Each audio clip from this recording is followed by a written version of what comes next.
What's up, everybody? We're here to go over UFC Louisville. Cannonier taking on Imavov. But real quick, man, there's no results to go over yet. Obviously, coming off of the week off, UFC 302 is going to be this weekend. Back on my regular schedule. Still haven't got another laptop. I'm borrowing my buddy's laptop again to do this video. But I'm real close, man. Just got to put a little bit more money together. And once again, thank all you guys that have been, helping me out and supporting me and shit. That's pretty cool, man, and it means a lot. Please like and subscribe, guys. It'll help me out a lot. And I'm also, this show is also available on Spotify, iTunes, all your major streaming platforms. And if you're new to the channel, what I do is I go through and I give out all my picks for each of the fights, do the breakdown. At the end of the video, I give out my bets for free. I don't charge people money for my bets. Yeah, man, I just want to help everybody win money. If you don't want to watch my videos, you're not interested in watching my videos, you can go to my social medias. Highkick_fight picks is TikTok and Instagram. And then there's also a Facebook group, High Kick Fight Picks on Facebook. And feel free to post anything MMA related in there. Post your bets. I want to see everybody's stuff. I want everybody to help each other win money. That's the ultimate goal, man. And yeah, once again, thank you for your support, guys. And yeah, I think things are getting better, man. So just a real bad past few weeks, man. But and also, man, if you're looking for a sports book with a lot of good bonuses and stuff like that, and like what I do, guys, like I said before, is I go through and I'll take advantage of all the bonuses on all the books around. I've got accounts with almost every book there is, and I'll go through and take advantage of all the bonuses, turn my money over, then pull it out and go put it on the books that I prefer. So I mean, if you use my code that's going to be in the comments, I'm going to post it in the comments for Bet Us. It'll get you 125% match on your first 3 deposits plus 10% gambler's insurance, and also there's plenty of other bonuses you can take advantage of after that too. Now, obviously, like, you have to roll your money over. That's what happens whenever you use bonuses on any sports book. But yeah, man, if you really want to support me or whatever, man, you can go in there and just deposit the minimum, make you a parlay, and it'll help me out. It'll get me a chunk of money too. So it would really help me out a lot, man. So. I'm gonna stop rambling and get to the fights. So it's a pretty decent card, man. So far, the only fight that we lost is Roman Dolidze versus Michelle Pereira. That would have been a fun fight, but either way, man, let's get into this card. Hopefully, there's not anything I'm forgetting right now. First up, we got Andrea Lee taking on Montana De La Rosa, and Andrea Lee is 35 years old. She is 5'6" with a 69.5-inch reach. She is 13-9 and 5-7 in the UFC. And she's a minus 145 favorite. 3 wins by knockout, 5 wins by submission. She's never been knocked out, but has been submitted 1 time. So before, Lee's last 2 fights, I would have jumped on her here, like, no questions asked. I'd have been all about it. But, man, she looked really bad in her last fight, man. I was really disappointed, and the fight before that, I know how good Natalia Silva is, so I'm not going to be holding that against Andrea Lee at all. But man, she just looked, I mean, I hate to be disrespectful, but she looked kind of pathetic against Miranda Maverick, and I thought she would be able to have a more competitive fight with her, man. But the way she looked in that fight, man, just made me kind of hope that she was going to retire after that. She's lost 4 in a row now. She had a really close fight with Macy Barber, which is what really made me think that she would have a good fight with Miranda Maverick and possibly win that fight. Macy Barber's on top of the game right now, so. But now these 2 have fought before, and Lee won the fight by decision, but she was very dominant, throughout that fight, pretty much everywhere. Both of these girls have been fighting tough competition though lately, and you have to respect that. And Lee's gonna have a 1.5-inch reach advantage. It's pretty much 50-50 on Tapology as far as who they're going with on there. Andrea's wrestling looked a lot better in the Barber fight and in some of her recent fights. She didn't have anything for Natalia Silva on the feet, but no one has so far. She's been around a while. You know, she does have some good wins and some bad losses on her record. She has a Muay Thai background. Pretty good jiu-jitsu, fights well in the clinch, throws good uppercuts. Very good with her body lock takedowns and her trips. Has a lot of split decisions, you know, in her UFC career, and some of those I will admit she probably should have won those fights. You know, they're very close. But she just looked really slow, you know, last time out against Maverick, man. I mean, like if you go back and watch you know, the last time that these two girls fought, and then you go back and watch Andrea Lee's last fight, just the speed and the movement and everything is just like it's just gone, you know. Uh, but you know, I'm not counting her out here. Obviously, like I said, she won that fight dominantly. She beat the crap out of De La Rosa the last time they fought. Um, but yeah, man. I mean, Lee was missing a lot. You know, it just hadn't looked good, man. I don't know what was up with her last time out. She is dangerous off of her back. She shows 47% striking accuracy with 63% striking defense, 58% takedown accuracy with 55% takedown defense. She averages 1.85 takedowns per fight, and she lands on average 4.69 strikes per minute while absorbing 3.76. She's taken on Montana De La Rosa. She is 29 years old, way younger, you know, which leaves more room for improvement. So, I mean, it's possible she could come out and get the win here. But 5'7" with a 68 and a half or 68-inch reach, sorry, 12-9-1 and 5-5-1 in the UFC, and she's a plus 110 underdog. One win by knockout, 8 wins by submission. She has a win over Ariana Lipsky on her record, and a draw with Mayra Bueno Silva. Those are impressive. But she was primarily known for her grappling, lots of submission wins on her record. I think she's gonna have a speed advantage in this fight on the feet this time. And going back and watching the last time they fought, like I said, the speed that Andrea Lee showed in that fight is probably, you know, not there anymore. Unfortunately, Montana was able to get some takedowns in that fight, but she wasn't able to keep Andrea Lee down at all. And she just kind of tired herself out. She kept getting the takedowns, but she would just Lee would just pop right back up immediately. Lee got the better of the striking. You know, she busted De La Rosa's nose up, and that was only Montana's second fight in the UFC, I believe. So she's probably made a lot of improvements since then.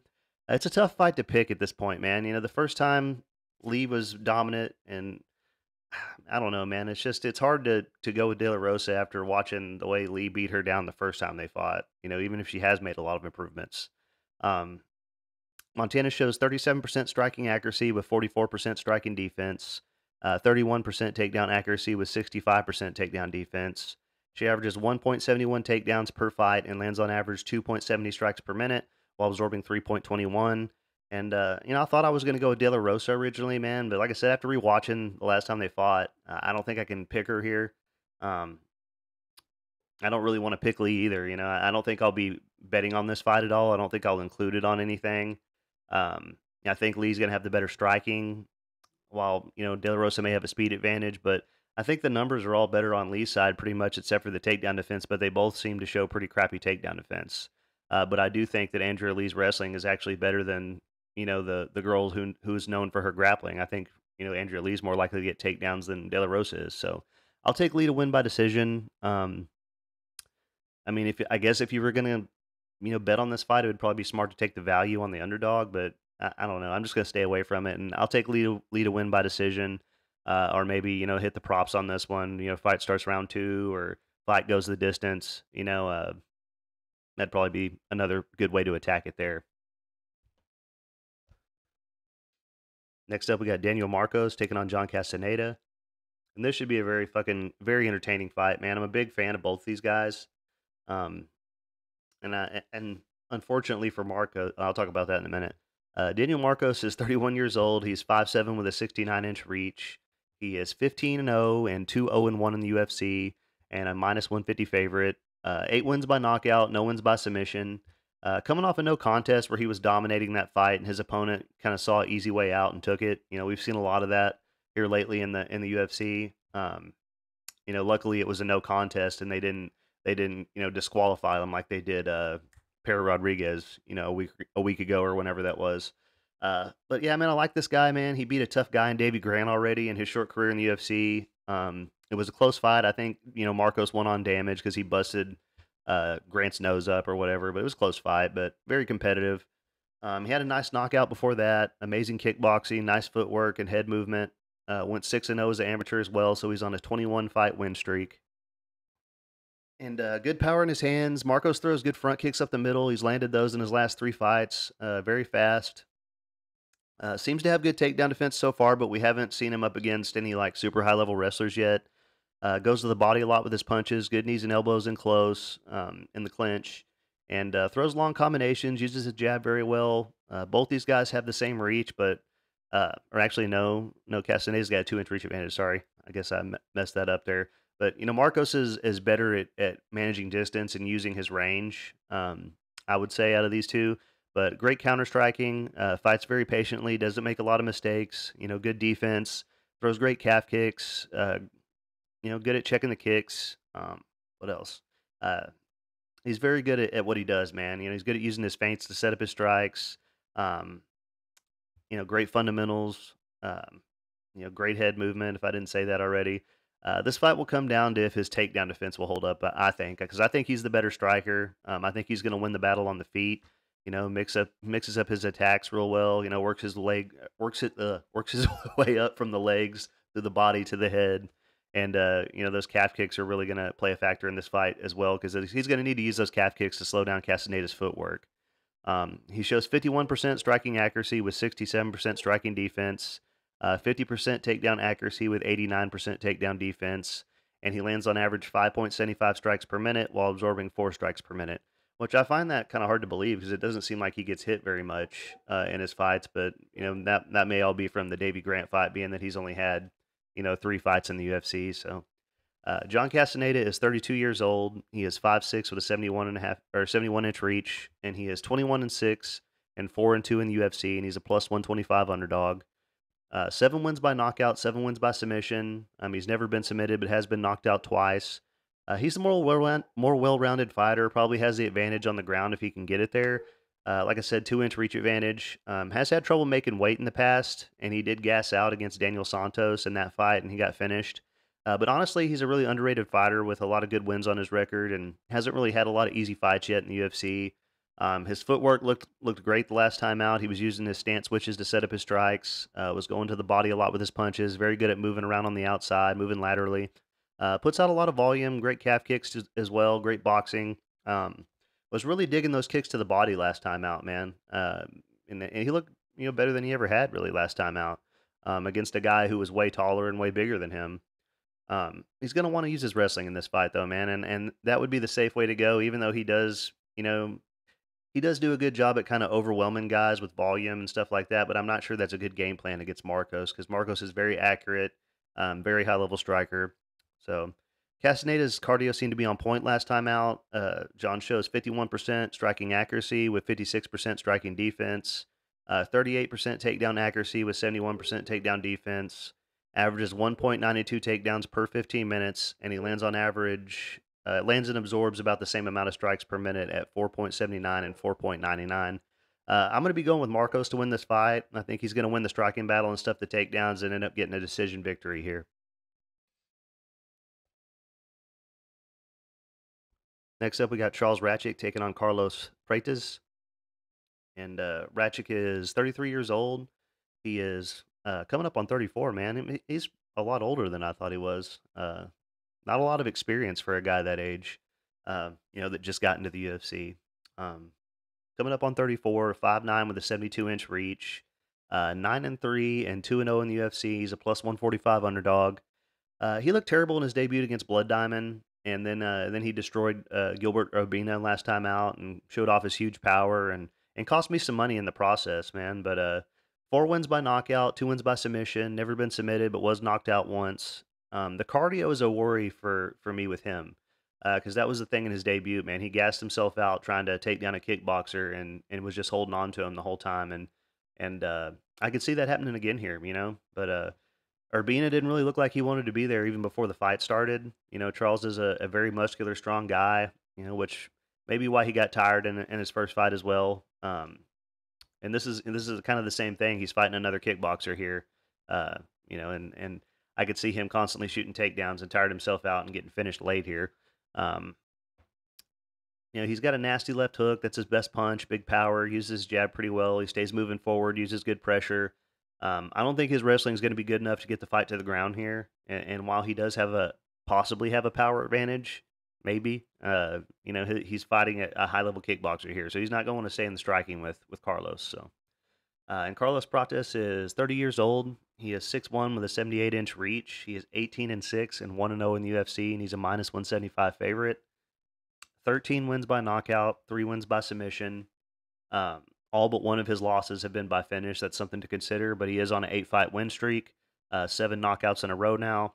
And he didn't look as good as I expected him to, last time out before finally got the knockout.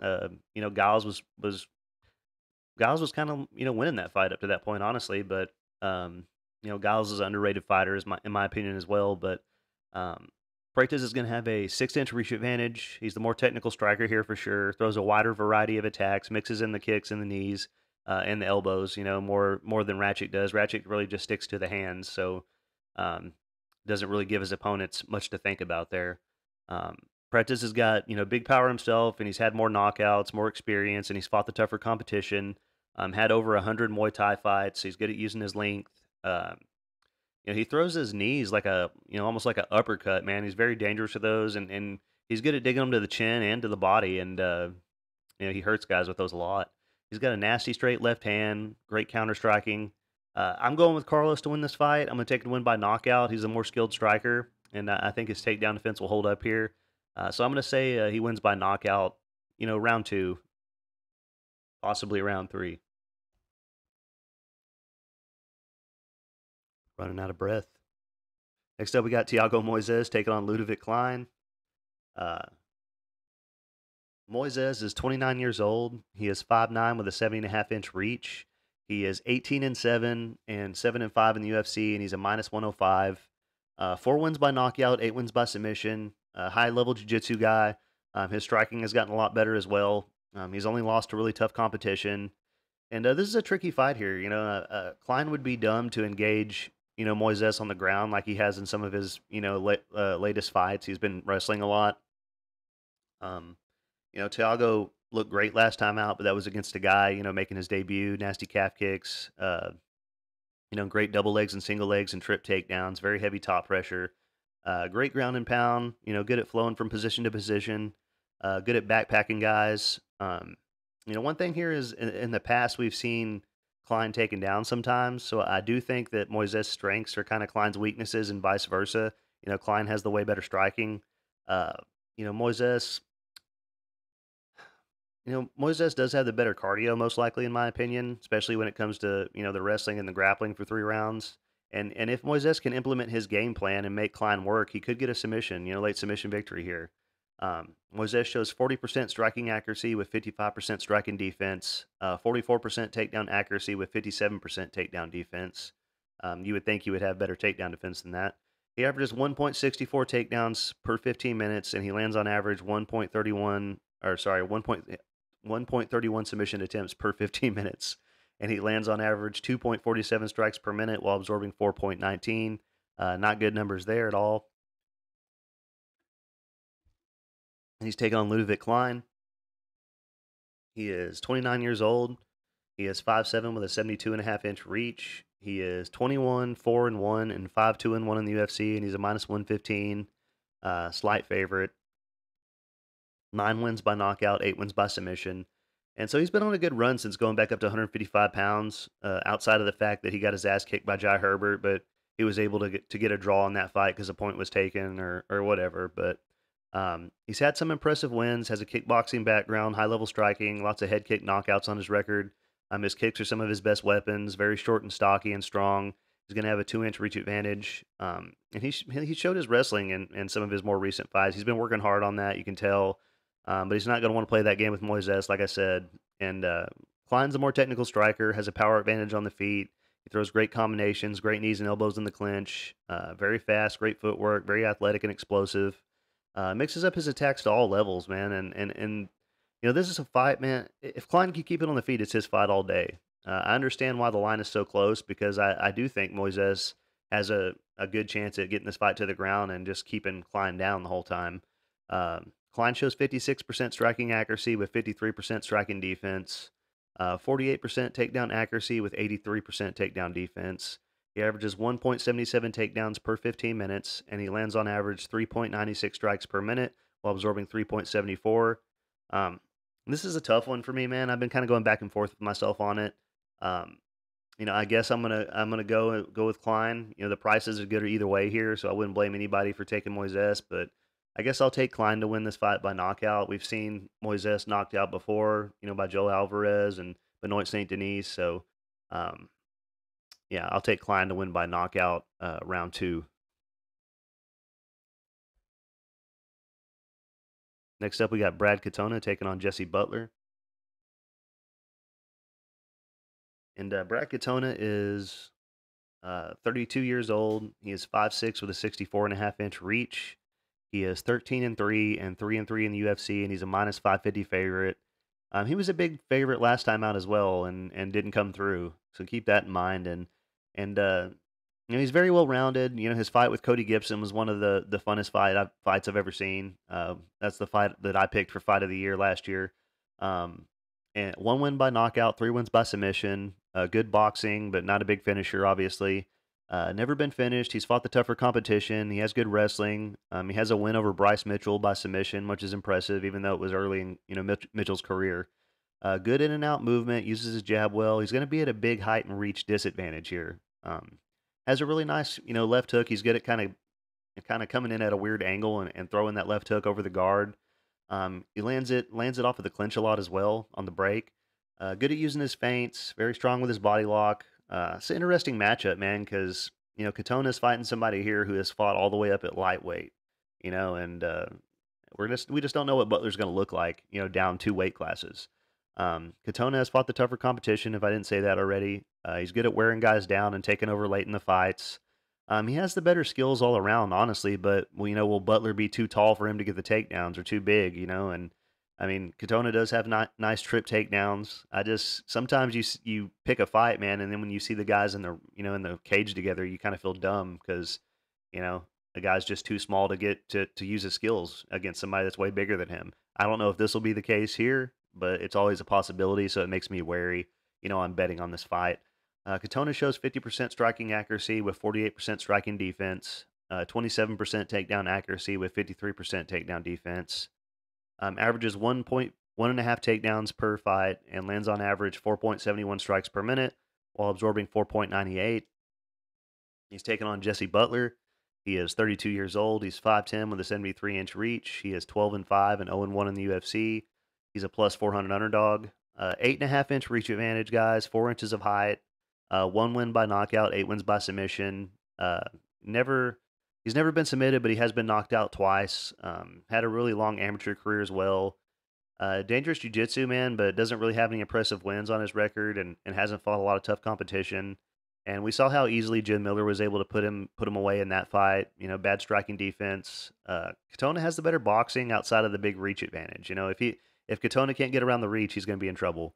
A lot of these guys that have so much success with their jiu-jitsu on the regional scene, once they get to the UFC, that stops because everyone is so well rounded and has good submission defense, a good takedown defense. So unless he's some kind of super high level jiu-jitsu guy that I don't know about, because from what I've seen, it doesn't appear like he is, but I don't think he's going to be able to get Katona down and finish him because Katona's never been submitted or finished. So. What I don't like about this fight is all the unknowns, man, and we don't know how Butler will look at 135. We haven't seen much of him at a high level, and it is completely possible that he comes out here and shocks us all at a lower weight class. Katona should win this fight, absolutely, I agree, but the price is super high, and we just don't know what we're getting with Butler at this weight class. So, um, I mean, I'm going to pick Katona to win this fight by decision, but I won't be getting heavily invested in it. Just probably putting in a parlay or two, but not going to be dropping a lot of money on it, especially at that price. Next up, we got Cody Stamann taking on Taylor Lapilus. And Cody Stamann is 34 years old. He is 5'6 with a 64.5-inch reach. He is 21, 6-1, and 7-5-1 in the UFC, and he's a plus 160 underdog. And he has 7 wins by knockout, 2 wins by submission. He's never been knocked out, but has been submitted twice. He's fought the tougher competition probably, and he has a wrestling background which could help him out in this fight. Because that's the way to beat Taylor Lapilus, as we've seen, is just kind of take him down and keep him down. Keep in mind that before Cody's last fight, it was announced that he was going to be going up to featherweight because he couldn't make the weight anymore, and this fight is still at bantamweight, so weight cut could be an issue here. In his fight before his last one, he showed a lot of good footwork and in and out striking and good head movement. Um, he's been boxing his whole life as well, Golden Gloves and whatnot. He was using a lot more feints, you know, and as who's the guy that he fought before last? Luna Lacerda. That was that fight. He looked really good in that fight, man, and you know, but his last two wins have been over guys that are kind of brand new or retiring, one or the other. So I mean, it's no wonder that he won those fights, in my opinion. He will absolutely have to use his wrestling in this fight. He's not going to win the striking battle with Lapilus.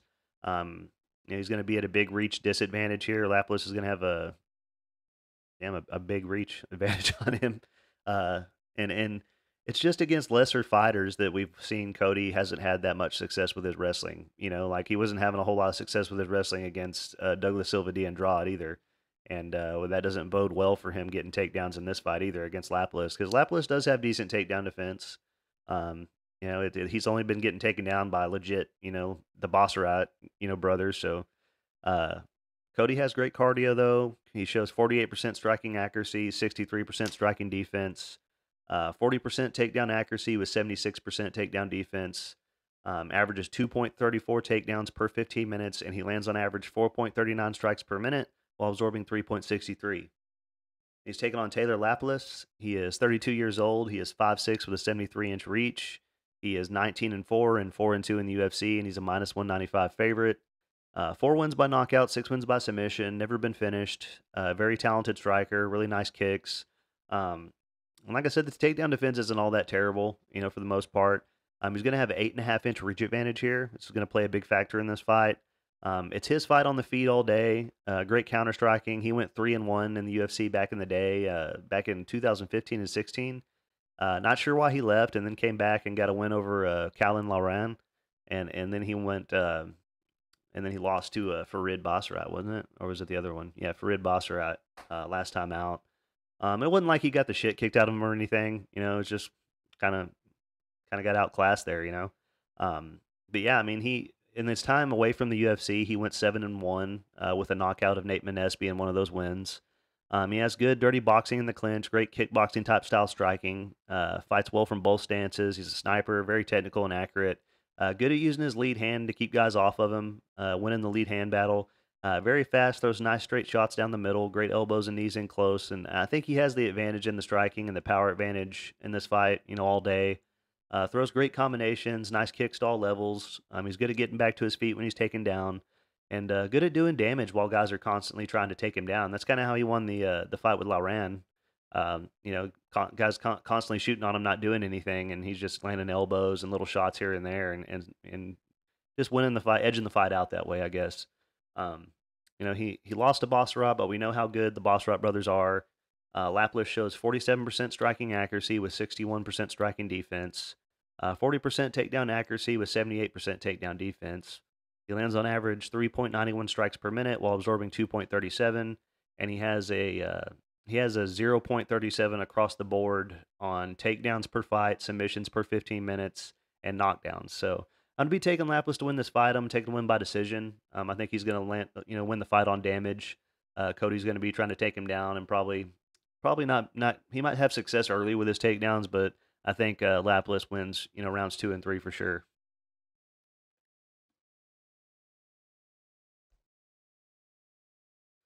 Next up, we got Pooja Tomar taking on Rihanna Amanda. I thought her name was something else the last time she fought. I thought her last name was something else. Either way, whatever. Tamar is 30 years old. She is 5'1". We don't have a reach on her here, and I should have wrote it down when I was, you know, watching the tape on her. My bad. I forgot.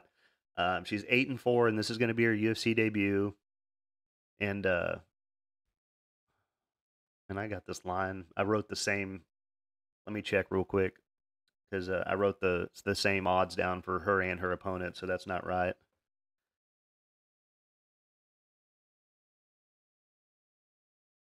Pretty sure that Tamar's an underdog.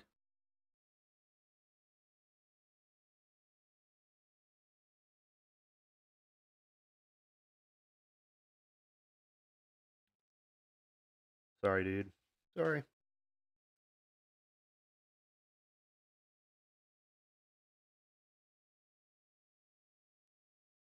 these sports books make it like so frustrating to pull anything up on them. You got to do 10 different things to look at the odds for the fights.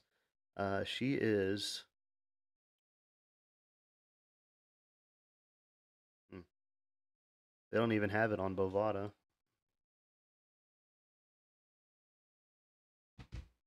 Well, let's do this. I might have it pulled up on here still. Let's see.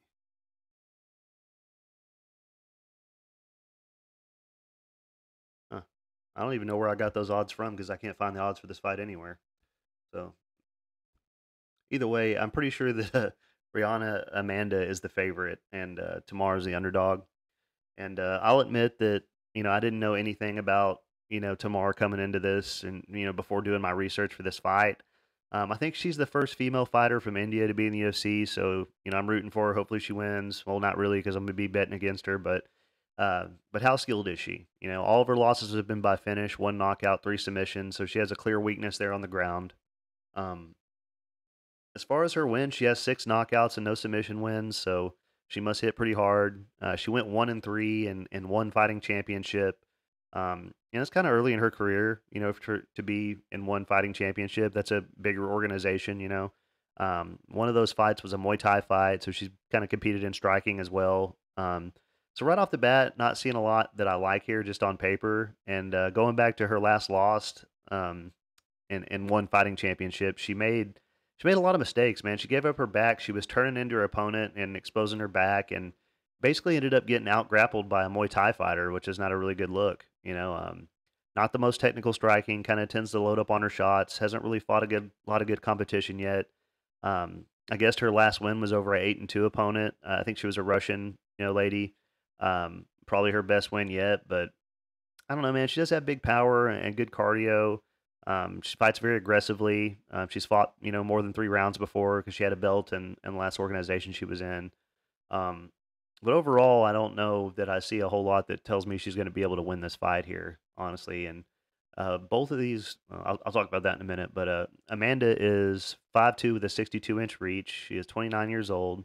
She is 14-7 and 0-1 in the UFC, and she's I don't know where I got the -238 favorite from, but maybe that's right. I don't know what the odds were odds were for tomorrow. So she should have won her last fight. I think it was a robbery, but I was okay with the robbery because I had money on her opponent. But she has 2 wins by knockout, 8 wins by submission. She's the more well-rounded fighter, and I think she has fought the tougher competition. She has the cleaner, more technical striking out of these two. She has a big advantage on the ground, which is where I expect her to take this fight.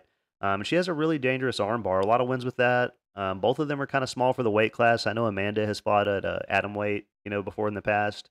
She throws nice combinations, good footwork, and I honestly think she's better everywhere in this fight. Aside from maybe Tamar having the power advantage. Um, Amanda fights well in the clinch, good takedown defense, good at catching the kicks and countering. She's good at drawing out the punches of her opponents and firing her own back and landing big shots. And I'm going to be taking Rihanna Amanda to win this fight. I'm going to take her to win by submission. I'm going to go with submission, late submission, round 3, after Tamar tires down a little bit. Next up, we got Eduarda Moura taking on Denise Gomes. Uh, Moura is 30 years old. She is 5'6" with a 66-inch reach. She is 10-0 and 1-0 in the UFC, and she's a -185 favorite. 4 wins by knockout, 5 wins by submission. She won her first fight in the UFC, but her opponent in that fight was way too small and really shouldn't be in the UFC, in my opinion.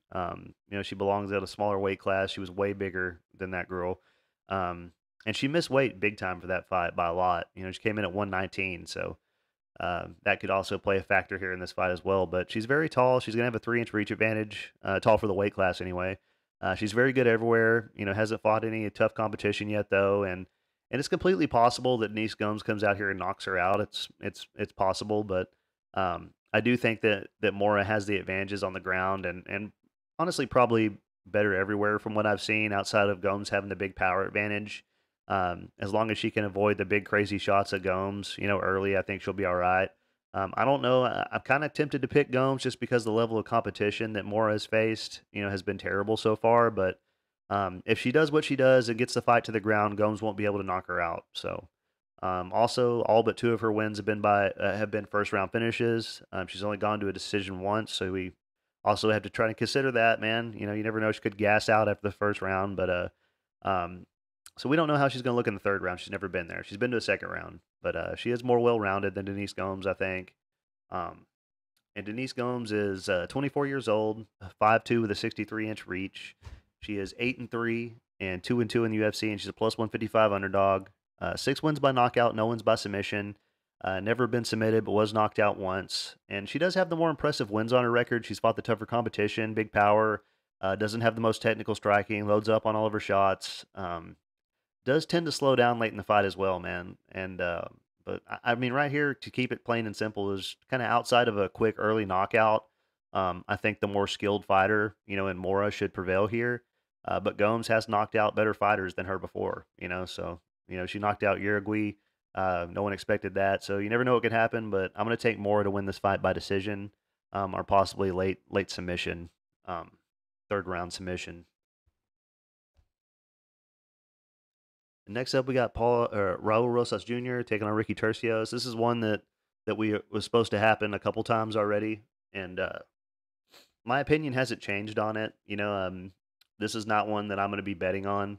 If I do bet on it, it'll be some sort of crazy parlay that that because I'm not confident in this pick at all. But I also am not confident in Rosas Jr. either at all. So.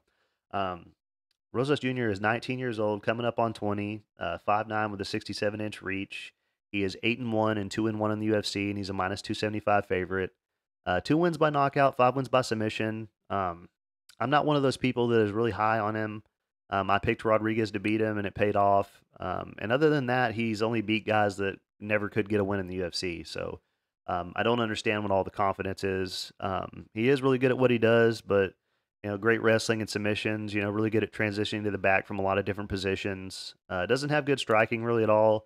It kind of seems at times like if he can't get the first round submission, he might be gassed out, and that's a big risk, with a big price. If you ask me, this line's probably going to continue to get higher over minus 300. And Turcios is a legit UFC fighter that's had wins in the UFC. And I think Rosa still has some areas of his game that he's going to be rounding out still. He's real young. He's still getting better, making improvements. He would do well to pace himself here because a guy like, Ricky Turcios is never going to stop coming at you. He's never going to get tired. And we've seen at other times that, when a really young fighter comes in like Chase Hooper was a jiu-jitsu whiz, and it took him a long time to put it all together. He looked real bad, and now years later he's finally coming around and really, showing what he's made of, um, I don't know where I was going with that. Um, and I do worry at times that this is too much too soon for Rosas Jr. For a 19-year-old. But he's got a win already in the UFC, a couple wins, even though it was over terrible competition. But he's taking on Ricky Turcios. He is 31 years old. He's 5'9" with a 71-inch reach. He is 12-3 and 2-1 in the UFC, and he's a plus 210 underdog. 3 wins by knockout, 1 win by submission. Ricky has kind of an awkward style. He definitely has the advantage in the striking in this fight. One thing I will say in his favor is he has good sweeps and whatnot. We've seen him use those in his fights before in the UFC, and he's going to have a 4-inch reach advantage in this fight. He's never been submitted. He does get taken down at times, but he's pretty aggressive off of his back and good at doing damage from his back and good at getting back to his feet. He's coming off a win over Kevin Natividad, who, even though he struggled in the UFC, I don't think is a terrible fighter at all. Uh, I know, but the skills are all there for Ricky. Ricky trains with Brandon Moreno. He's very creative off of his back. He'll attack the legs or do whatever he has to do. Anything other than lay there, and a lot of the times he ends up on top usually. So I see a lot of things that could give Ryle trouble in this fight, and especially if he gets out of the first round. Ricky puts out a lot of volume. Never stops coming forward. He switches up his attacks a lot. His cardio is really good, and I'm not super confident, like I said, but how can you be picking against like a huge favorite? But I'm taking the more well-rounded fighter and Ricky Turcios to get the win by decision here. Probably won't have it in any parlays or anything though. Next up, we got Punalehi Soriano taking on Miguel Baeza. It's been a few years since Baeza's we've seen him, so hopefully he's going to come back and look better than ever. Soriano is 31 years old, 5'11" with a 72.5-inch reach. He is 9-4 and 3-4 in the UFC, and he's a plus 115 underdog. And it says this fight's at welterweight, man, and I have no idea how Soriano is going to make 170. Um, but 6 wins by knockout, 2 wins by submission.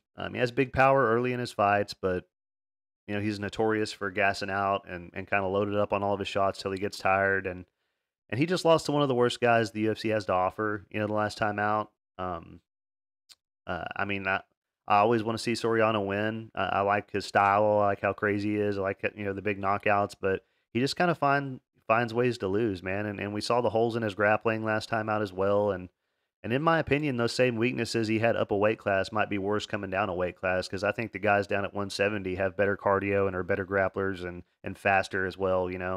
So I'm not sure if it's the right move. He's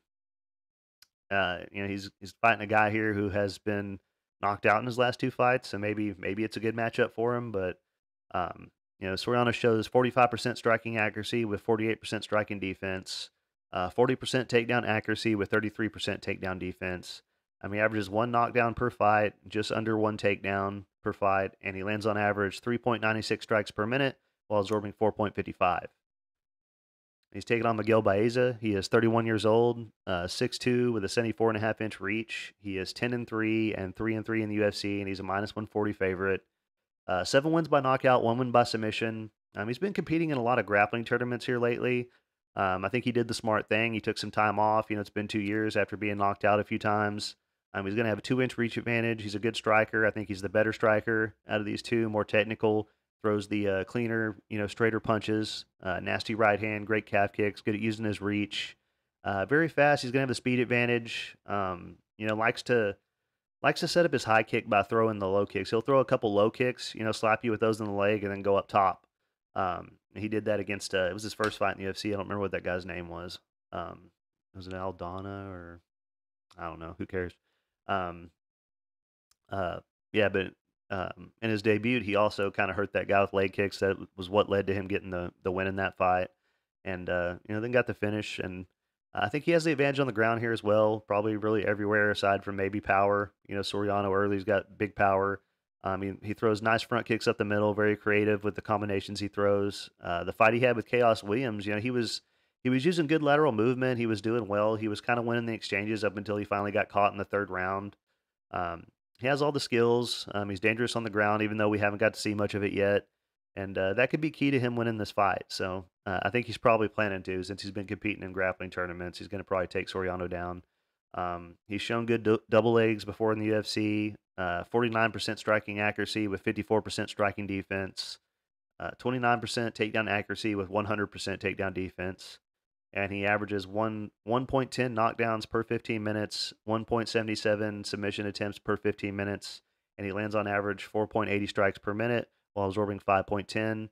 And I'm going to be taking Baeza to win this fight. I'm taking a win by I think he's going to end up getting a submission here, a late submission when Soriano's tired. Round 3 submission.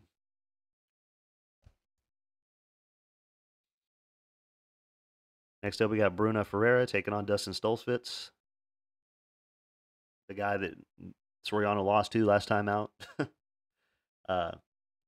Bruno Ferriera is 31 years old. He is 5'10" with a 72-inch reach. He's 11-1 and 2-1 in the UFC. He's a minus 240 favorite.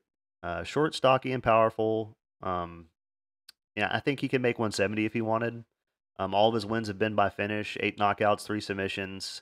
This guy knocked out Gregory Rodriguez, which I thought was pretty much impossible before that. I do worry about his cardio. He's never been to a third round. Has good boxing. Does tend to kind of load up on a lot of his punches, but all it takes is one to land and you're done. He's so explosive and powerful early, in the fights that he's hard to deal with and very fast. And he's got good judo type throws and trips as well. Was able to take Phil Hawes down, and Phil Hawes is a good wrestler. Hasn't really had enough fights for me to go over the numbers here, but outside of him gassing out, I think he dominates this fight. If it gets to a third round and he gasses out, maybe Stoltzfus has got a chance, but I don't know. But Stoltzfus is 32 years old. He is 6 foot tall with a 75-inch reach. He is 15-5 and 2-4 in the UFC. He's a plus 195 underdog.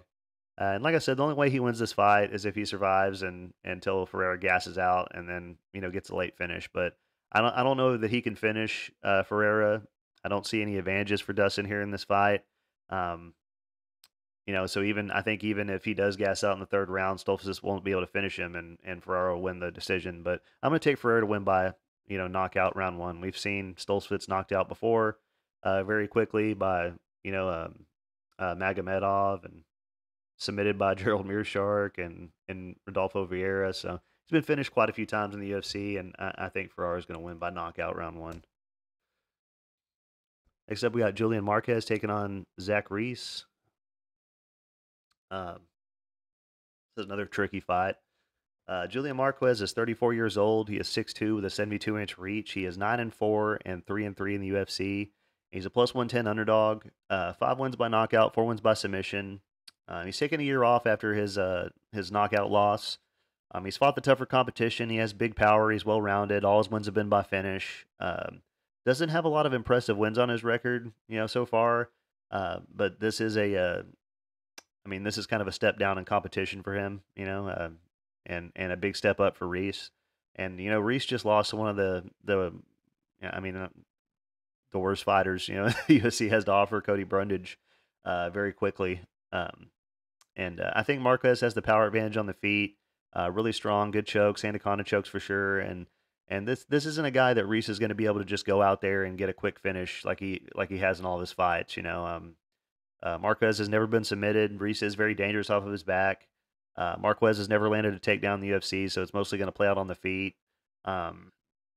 He shows 45% striking accuracy with 51% striking defense, 53% takedown defense because he's never landed a takedown in the UFC. So lands on average 4.86 strikes per minute while absorbing 4.99.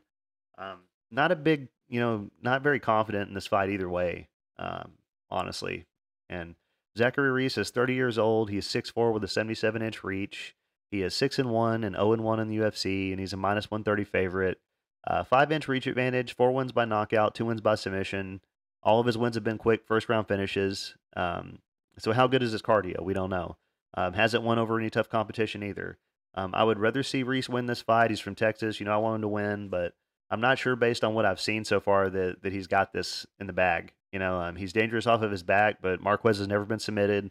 I think we saw that, in his last fight, that in the UFC, all that fighting off your back stuff doesn't typically work out well for you, at this level, which is why he got slammed on his head and knocked out, because he wasn't trying to get back to his feet. He was just trying to attack submissions.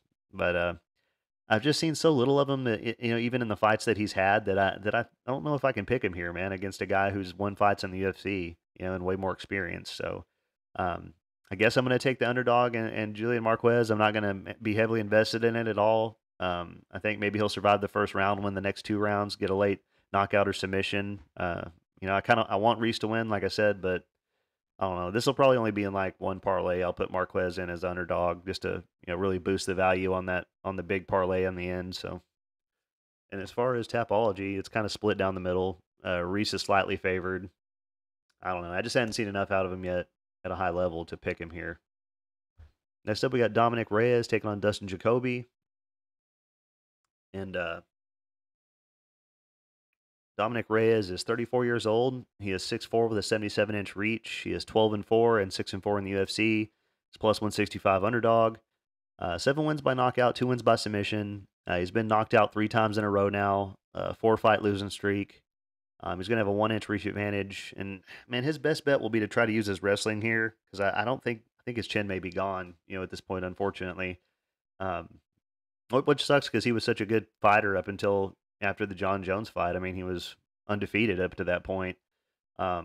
Just don't know what happened now. I feel bad for him, But he may have a power advantage on the feet, but he's not the better striker. And looking at the numbers, he's only landed 1 takedown in the UFC, so not looking good at him getting a takedown here. He shows 50% striking accuracy with 48% striking defense, 29% takedown accuracy with 81% takedown defense. He lands on average 4.75 strikes per minute while absorbing 3.77. And based on how he's been looking lately, you can't really go with him. I mean, he hasn't fought in a year and a half, so maybe that'll help the chin out a little bit. But he's taking on Dustin Jacoby. He is 36 years old. He is 6'3" with a 76-inch reach. He is 19-8-1 and 7-5-1 in the UFC, and he's a minus 200 favorite. 12 wins by knockout, 1 win by submission. He's one of my favorite fighters. Great kickboxing, fought in Glory Kickboxing. He should have won the Roundtree fight in my opinion. I think the judges kind of screwed that one up, but he lands a ton of volume. He'll sit back and pick at guys and just land shots. He doesn't load up, and overswing very often. Uses a lot of kicks, very good calf kicks, has a nice straight right hand, switches stances back and forth, a lot of good footwork and head movement. Very good at circling and not backing up against the cage. Very good at pulling guys into his punches. Great counters. Uses good pressure and just kind of slowly picks guys apart and wears them down. His takedown defense has held up pretty good up to this point, and I'm happy to see him fighting up in the rankings. Finally. I think he wins this fight by knockout. I'm taking one by knockout round two. I can't go with Reyes, man, after being knocked out three times in a row. It's pretty simple. Next up, we got the main event. Jared Cannonier taking on Nasruddin Imavov. Cannonier is 40 years old. He's 5'11" with a 77.5-inch reach. He is 17-6 and 10-6 in the UFC. He's a plus 105 underdog. His only losses at middleweight have come to Israel Adesanya and Robert Whitaker. He's really good, very powerful. 9 wins by knockout, 3 wins by submission. He's never been submitted, and this guy has fought all the way up at heavyweight before, so he's used to fighting bigger guys, taller, longer guys, and he'll actually still have a reach advantage here in this fight of 2.5 inches against the taller guy. He has the better cardio. The 5 rounds are going to benefit Jared Cannonier for sure. I think the later the fight goes, the more success Jared's going to have.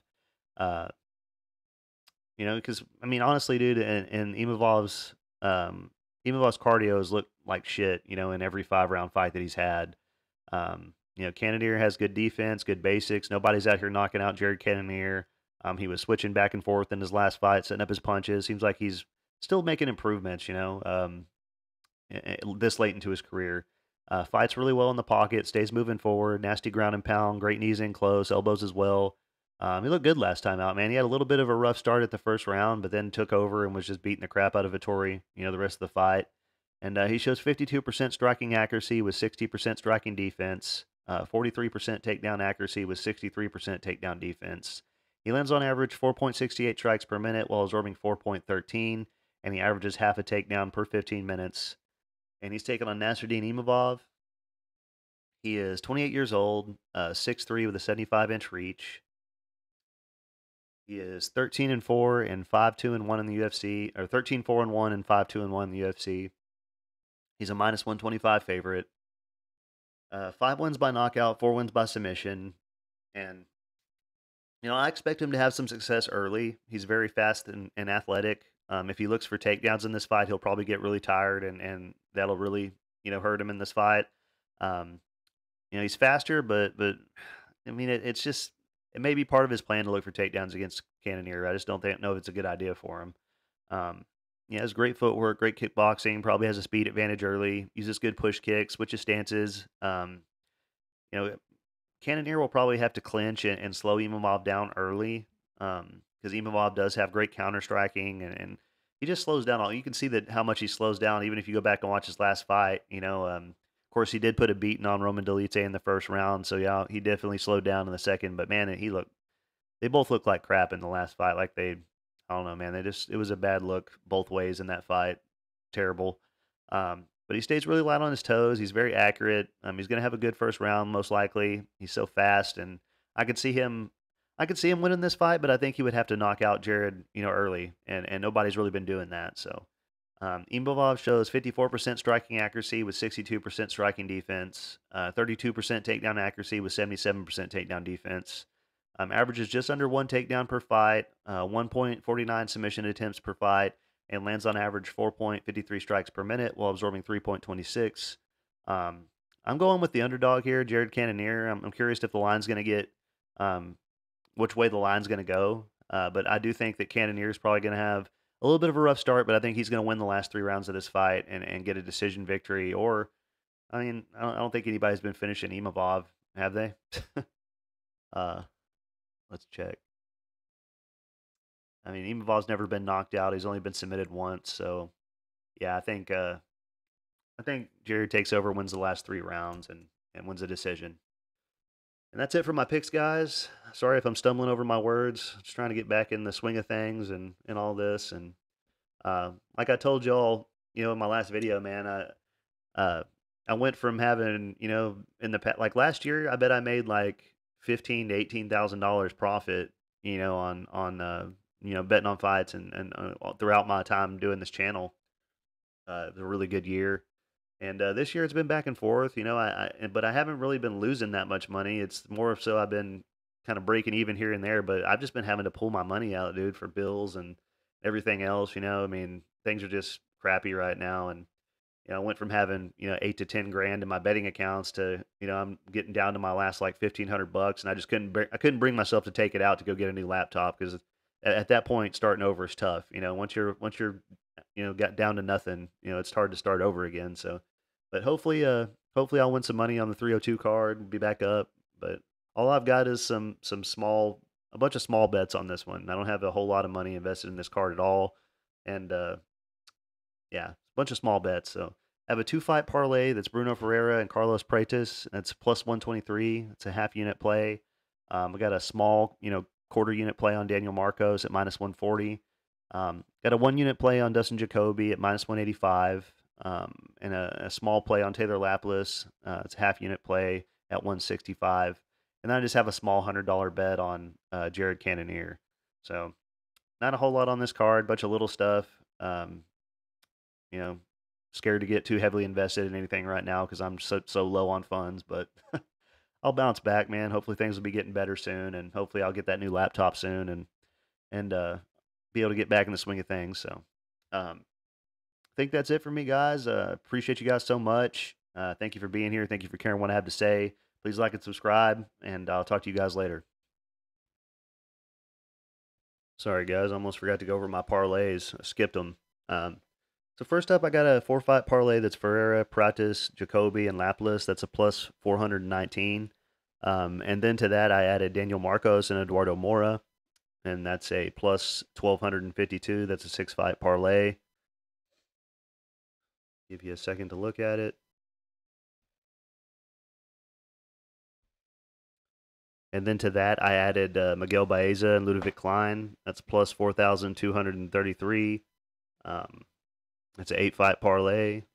Ferriera, Marcos, Prates, Jacoby, Baeza, Moura, Klein, and Lapilus. And then to that, I added Jared Cannonier and Julian Marquez, and that's a plus 18,556. And y'all know I only put anywhere from 25 to $50 on parlays. Like this one, I only have $25 on it. I don't get heavily invested in parlays because for the most part, they don't. Occasionally, I have some hit. Some 5, 6 fight parlays hit, but usually when they hit, it's like the ones that I post here, they all won't hit. Somebody will screw them up, and then I'll rebuild, and then that one will hit. But either way, man, y'all have a good one, man. Appreciate you. Thank you for being here. I'm out of here.